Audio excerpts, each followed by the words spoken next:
Hello viewers, welcome back to ഹാ designs. ഇഹയുടെ in ഹൗസിൽ നിന്നുള്ള അടിപൊളി ഒരു ലോങ് കോട്ട് സെറ്റ് ആണ്. അതായത് ലോങ് ടോപ്പ് വിത്ത് ബോട്ടമായിട്ട് പെയർ ചെയ്തിട്ടുള്ളതാണ്.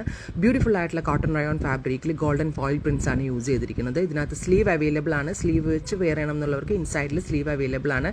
എവറി സൈസ് അവൈലബിൾ ആണ്. റെഡി ഫോർ ഡെസ്പാച്ച് ആണ്. അടിപൊളി ഫിറ്റിംഗ്സ് ആണ്. ഹൈ ലോ കോൺസെപ്റ്റിൽ വരുന്ന ലോങ് കോട്ട് സെറ്റ് കളക്ഷൻ ഉറപ്പായിട്ടും എല്ലാവരും ട്രൈ ചെയ്ത് നോക്കുക.